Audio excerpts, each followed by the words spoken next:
आप सभी को नमस्कार। अगर आप लोग सीजी टेट, शिक्षक भर्ती या सीजी व्यापम की तैयारी कर रहे हैं तो यह वीडियो आप लोगों के लिए बहुत ही फ़ायदेमंद होने वाला है, लाभदायक होने वाला है, सहायक होने वाला है। तो बिना स्किप के वीडियो पूरा देखना, इतना बेहतरीन जानकारी आप लोगों को मिलेगा भाषा और स्वर वर्ण के बारे में कि इससे पहले आप ऐसा वीडियो कभी नहीं देखे होंगे, ये मेरा दावा है। तो चलिए बिना समय गंवाए आज का यह वीडियो स्टार्ट करता हूं। अगर मेरे चैनल में नए होंगे तो सब्सक्राइब जरूर कर लीजिएगा, ठीक है। तो चलिए देखते हैं भाषा किसे कहते हैं। तो भाषा क्या है? अपने मनोभावों एवं विचारों की अभिव्यक्ति के लिए जिन मौखिक व लिखित माध्यम का प्रयोग करते हैं उसे ही भाषा कहा जाता है। तो भाषा क्या है? मुख्य रूप से देखें तो भाषा मनोभावों और विचारों की अभिव्यक्ति के लिए हम किन किन रूपों में, मौखिक रूप में भी करते हैं और लिखित रूप में। तो जिन मौखिक और लिखित माध्यम का प्रयोग करते हैं अपने मनोभाव और विचारों को अभिव्यक्त करने के लिए, वही कहलाता है भाषा। ठीक, भाषा की परिभाषा आप लोगों को समझ में आ गया होगा। चलिए देखते हैं अब भाषा के अंतर्गत ये ध्वनि क्या होता है। ठीक है, तो ध्वनि क्या है? भाषा की लघुतम, यानी जिसे निम्नतम भी कह सकते हैं। तो भाषा की लघुतम या निम्नतम मौखिक इकाई, ध्यान रखें ध्वनि क्या है? मौखिक इकाई है, वो भी लघुतम यानी सबसे छोटी। तो भाषा की सबसे छोटी कहें या लघुतम कहें या निम्नतम, जो मौखिक इकाई होता है वह कहलाता है ध्वनि। ठीक, तो ध्वनि की परिभाषा यहाँ लिखा हुआ है, आप लोग स्क्रीनशॉट ले सकते हैं कि भाषा की लघुतम या निम्नतम या सबसे छोटी मौखिक इकाई ध्वनि कहलाती है। अब वर्ण किसे कहते हैं? तो भाषा की लिखित रूप में लघुतम यानी सबसे छोटी या निम्नतम इकाई वर्ण कहलाती है, जब उसको लिखित रूप में लिखते हैं। ठीक है, तो सबसे छोटी इकाई वर्ण कहलाती है। ठीक है, तो वर्ण में शिक्षक साथियों जितने भी स्वर हैं, जितने भी स्वर हैं वो सभी वर्ण हैं। अगर व्यंजन की बात करें तो अगर वो स्वर रहित होगा, जैसे ये क हलंत वाला, इसमें क्या है? स्वर नहीं है। अगर मैं क लिखूं तो क को वर्ण नहीं बोल सकते। क्यों? क्योंकि ये जो क है वो क और अ स्वर से मिलकर बना है। तो अगर व्यंजन वर्ण स्वर सहित है, व्यंजन वर्ण स्वर सहित है, तो उसे वर्ण नहीं कहा जाता, क्योंकि वर्ण क्या है?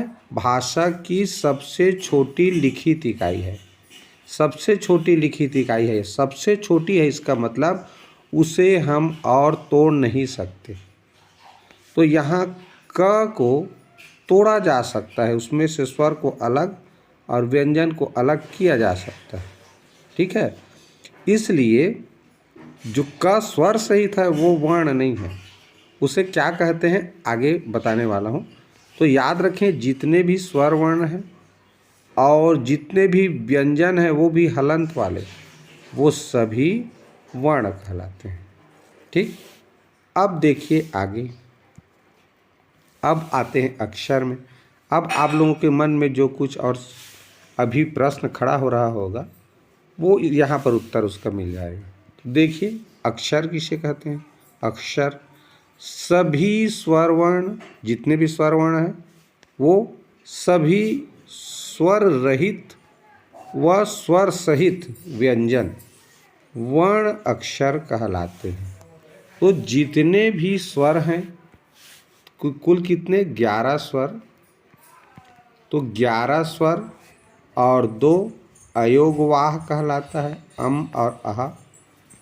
ठीक, ये और सभी व्यंजन चाहे वो इस तरह स्वर रहित हो या स्वर सहित हो, जैसे ये हलंत वाला है तो स्वर रहित है, और ये स्वर सहित है, इसमें चाहे मात्रा लगा हो इस तरह, तो ये स्वर सहित है।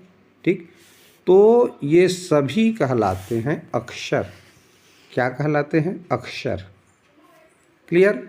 तो अक्षर और वर्ण में अंतर होता है, इस बात को आप लोगों को याद रखना है।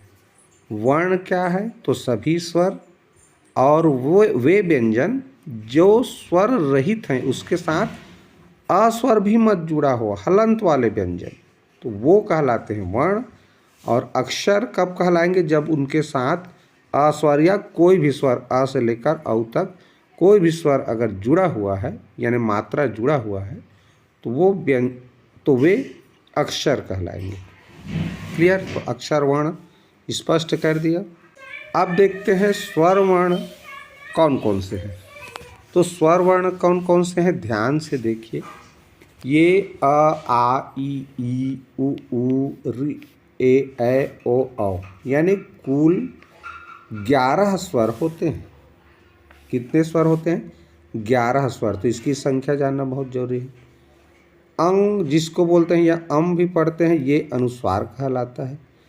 अनुस्वार और ये अह, ये विसर्ग कहलाता है। तो अह को विसर्ग बोलते हैं, अम या अंग को अनुस्वार बोलते हैं।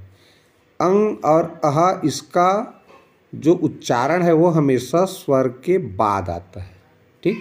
और ये अम और अह को संयुक्त रूप से अयोगवाह बोला जाता है। ये बात भी याद रखिए।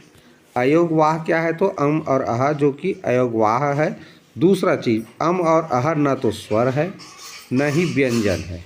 क्यों, क्योंकि व्यंजन के अंतिम में स्वर आता है, वो बिना स्वर के उच्चारण नहीं होता, स्वर सहित उच्चारण होता है। जबकि अम अह के शुरू में स्वर आता है, अंतर हुआ ना। तो शुरू में स्वर आता है अम अह के, जबकि व्यंजन के अंतिम में स्वर आता है। तो ये दोनों अयोगवाह हैं, ठीक है, इसको याद रखिए। अब देखते हैं अगला, स्वरों का मात्रा के आधार पर विभाजन। अब जो 11 स्वर हैं उनके मात्रा के आधार पर, ये मात्रा क्या है भाई, तो मात्रा का मतलब है उसके उच्चारण करने में जो समय लगता है, टाइम, ठीक है। ये मात्रा का संबंध किससे है, स्वर वर्णों के उच्चारण करने में जो समय लगता है उसकी मात्रा की बात कर रहा है। तो उसके आधार पे जो स्वर वर्ण हैं उनको 3 भागों में बांटा गया है। पहला, एक मात्रिक स्वर। एक मात्रिक स्वर में क्या क्या आता है, अ ई उ ऋ। अब द्विमात्रिक स्वर क्या है, तो जिन स्वरों के उच्चारण करने में एक मात्रिक स्वर से 2 गुना डबल समय लगता है, तो वो कहलाते हैं द्विमात्रिक स्वर। जैसे आ, ई, उ, ए, ऐ, ओ, औ, ये द्विमात्रिक स्वर हैं। द्विमात्रिक स्वर क्यों नाम पड़ा अभी बताया, इनका उच्चारण करने में हमको एक मात्रिक स्वर से 2 गुना समय लगता है, इसलिए द्विमात्रिक स्वर कहलाता है। अगला देखिए, त्रिमात्रिक स्वर। त्रिमात्रिक स्वर भी होता है, जैसे ओम लिखते हैं, देखिए तो ओम में बीच में देखो ये 3 जैसे लिखा है। अब त्रिमात्रिक, त्रि यानी ही 3 होता है, तो इसका नाम कैसे पड़ा, पिछले जैसे ही, कि जो त्रिमात्रिक स्वर होता है उसके उच्चारण करने में एक मात्रिक स्वर से 3 गुना समय लगता है। तो 3 गुना समय लगता है, इसलिए इसका संकेत 3 जैसा बना है, ठीक है। और इस तरह ओम का जो उच्चारण करते हैं, या किसी को पुकारना है, गाने के समय देखना किसी व्यंजन वर्ण को लंबा खींचना रहता है, लंबे समय तक उच्चारण करना रहता है किसी वर्ण को, तब वहाँ पर ये जो त्रिमात्रिक स्वर का जो प्रयोग है वो होता है। क्लियर। अब देखें, यहाँ उस चीज़ को लिख दिया गया है कि इसका उच्चारण करने में एक मात्रिक स्वर से 3 गुना समय लगता है, इसलिए इसका संकेत भी 3 जैसा है। क्लियर, आशा समझ में आ गया हो गया यहाँ तक। अब देखिए, रचना या उत्पत्ति के आधार पर जो स्वर हैं उनको कितने भागों में बांटा गया है। तो रचना यानी कैसे बना, कैसे उसका उत्पत्ति हुआ, इसके आधार पर पहला प्रकार है मूल स्वर। तो मूल स्वर में अ, ई, उ, ऋ ये आते हैं। दीर्घ स्वर क्या है, तो ये जो मूल स्वर है ये समान मूल स्वर को आपस में जोड़ने से, जैसे अ में अ जुड़ गया तो आ बना, ई में ई जुड़ गया तो बड़ा ई बना, ऊ में ऊ जुड़ गया तो ऊ बना। ठीक, तो ये दीर्घ स्वर है, दीर्घ स्वर। ठीक, तो ये मूल स्वर हमारे अ ई उ री दीर्घ स्वर कहलाते हैं। आ ई उ। संयुक्त स्वर यानी जो स्वर समान स्वरों से मिलकर नहीं बने हैं, जैसे अ समान स्वर मिलके बना है आ। ई कैसे बना है, ई जो समान स्वर है उनसे मिलकर बना है। उसी तरह ऊ समान स्वर से मिलकर ऊ बना है। लेकिन ये जो ए है, ओ है, औ है, ये एक जैसे स्वर से मिलकर नहीं बना है, ये दो अलग अलग स्वरों से मिलकर बना है, इसीलिए इन्हें संयुक्त स्वर कहा जाता है। अब चलिए आगे देखिए। अब ये जो संयुक्त स्वर है उसमें पहला स्वर कौन सा है, ए। अब ये ए कैसे बना है, अ और ई से मिलकर ए बना है।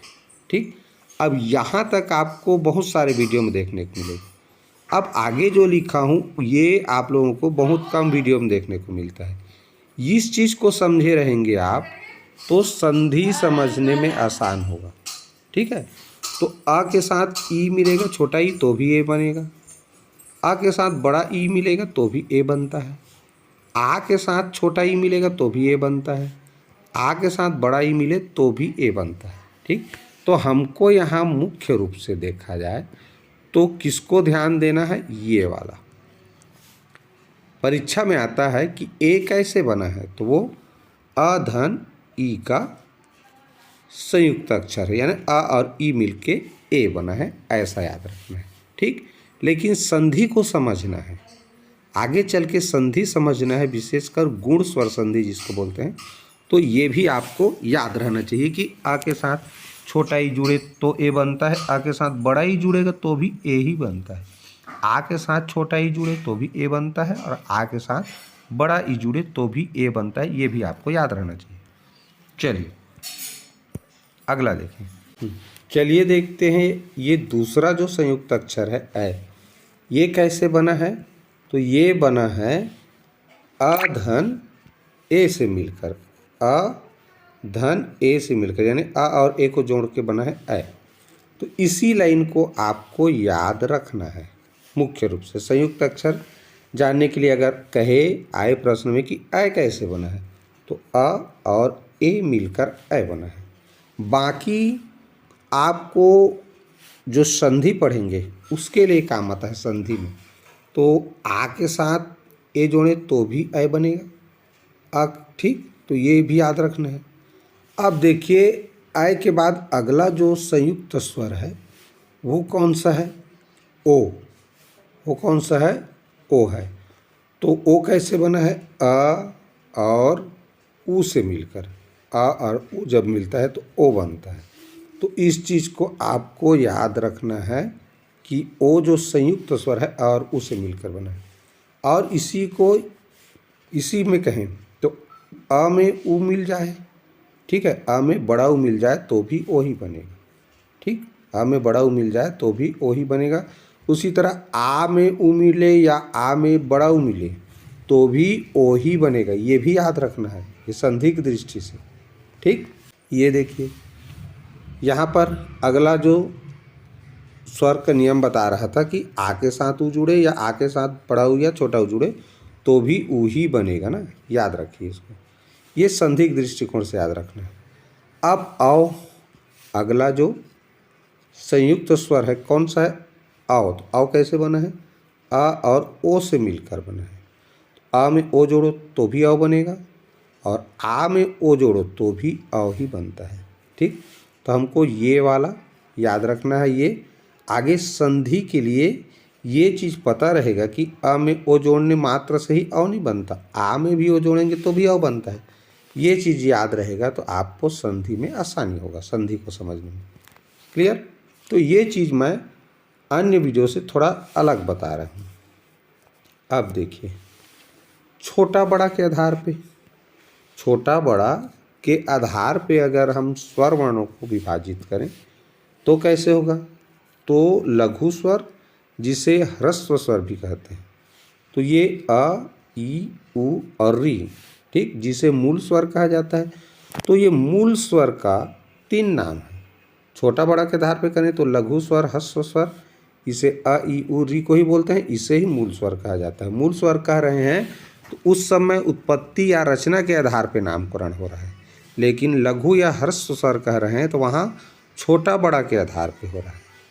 अब लघु का विलोम क्या होता है? गुरु। तो गुरु स्वर को ही दीर्घ स्वर भी कहते हैं। दीर्घ स्वर कहते हैं तो वो रचना के आधार पे नामकरण हो रहा है, ठीक है। लेकिन गुरु स्वर कहते हैं तो यहाँ छोटा बड़ा के आधार पे। तो आ, ई, उ, ए, ओ, औ, ये है गुरु स्वर। क्लियर? चलिए आगे देखें सघोष अघोष के आधार पे। तो याद रखिए सभी स्वर, जितने भी स्वर हैं 11 स्वर होते हैं, सभी सघोष होते हैं। कोई भी स्वर अघोष नहीं होता। सघोष अघोष के बारे में व्यंजन में और डिटेल में जानेंगे। सघोष जो वर्ण हैं वे वर्ण होते हैं जिनका उच्चारण करते समय स्वर तंत्री में कंपन होता है। हमारा जो कंठ में स्वर तंत्री लगा है, ठीक है, पतला पतला एक मांसपेशी होता है वो, तो वो उसमें झंकार होता है, झनकार होता है, उसमें कंपन होता है। सघोष वर्ण का उच्चारण करते समय तो उसको सघोष बोलते हैं। अघोष का उच्चारण करते समय वो जो स्वर तंत्री है उसमें झंकार कहें या उसी के लिए एक नाद शब्द यूज किया जाता है। कौन सा शब्द? नाद।